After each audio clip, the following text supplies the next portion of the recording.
Hi, I'm Sarah Lacy. Welcome to TechCrunch TV. My guest is Seth Sternberg, the CEO and co-founder of Meebo, which just raised a ton of money.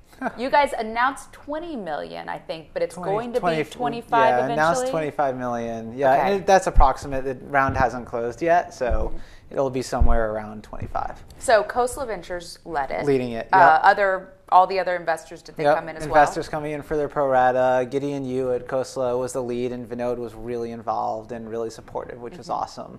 We kind of had a real meeting of the minds when we talked to them about what was going on at Meebo. So I know you guys just made some different product announcements at Web 2.0, but you know, a lot of our readers are going to be thinking one thing when they hear this news, like web-based IM, 25 million. What is wrong with Vinod Khosla and Gideon Yu? So you guys are not really a web IM company anymore, right? We pivoted away from that a long time ago. What happened was for the founders, we launched a web IM client, right? And when you're a founder, I think you build a product for yourself. But once you put it out there, then it's for the users. And really quickly, people who ran websites said they wanted Meebo in their site, and we didn't even understand what that meant.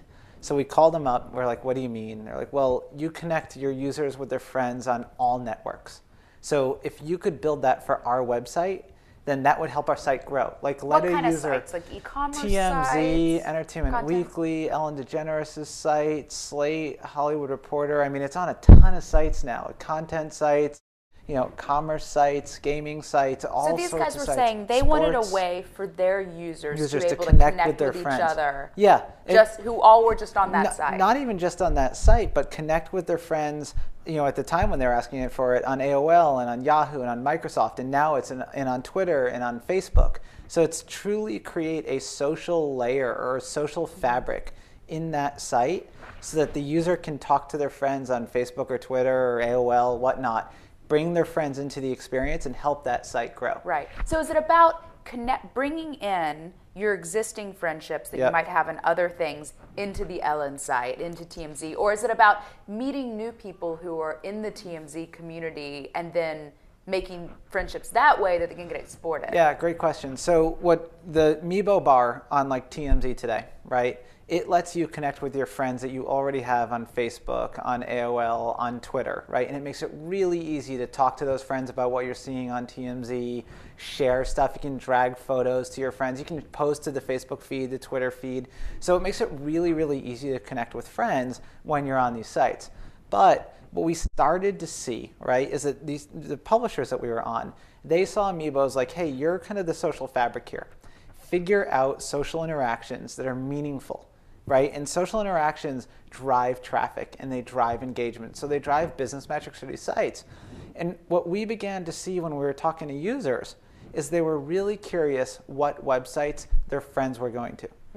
And then we intersected that with a problem that we just noticed, which is it's very hard to kind of explore new interest areas, right? And so we're like, okay, what can we do to make it really easy to find cool web content? Because the Meebo bar, right, it was already connecting people and content, right? Fundamentally, it's like you're on TMZ, you're connecting the content with the people and their friends in that site.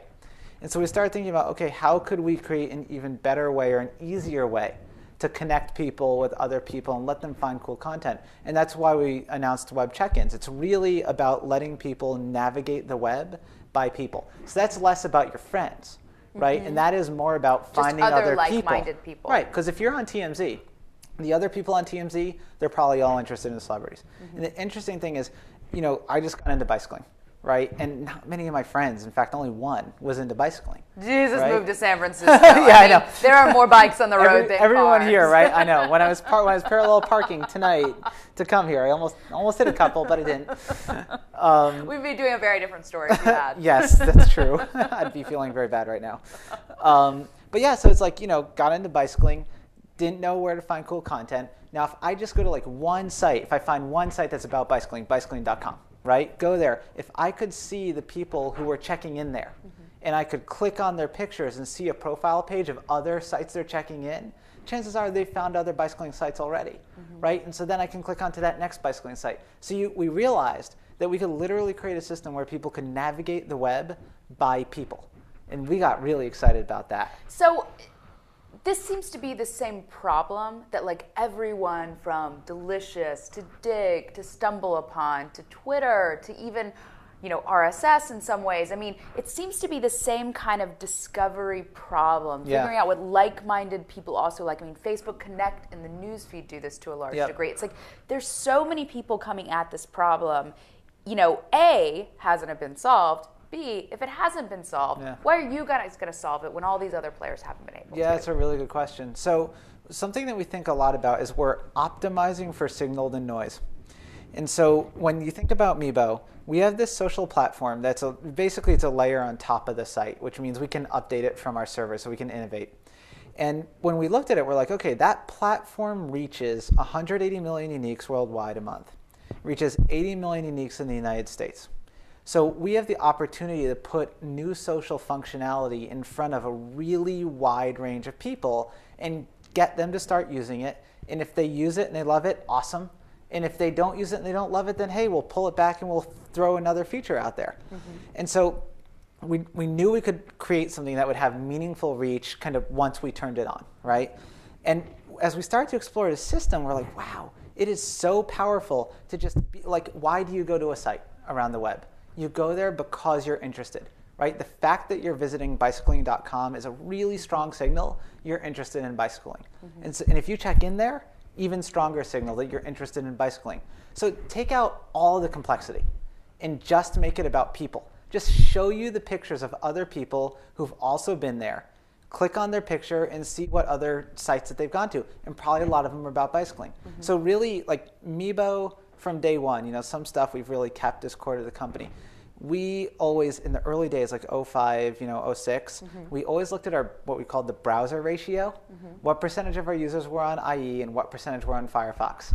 And we wanted to make sure that it was like 75%, 80% IE, and like 15% Firefox, because that was the market average. Interesting. Right? We were trying to build product for normal people, not for Silicon Valley. And so when we dreamed up web check-ins, we were like, oh, wow, we could do something that's actually for normal people. It's so easy to just see someone's picture, click on it, and see what other sites they go to. So I think we've built a system that's like really simple for anyone to use that'll let them discover super cool content. At least that's the hope, but we'll see how users take to it.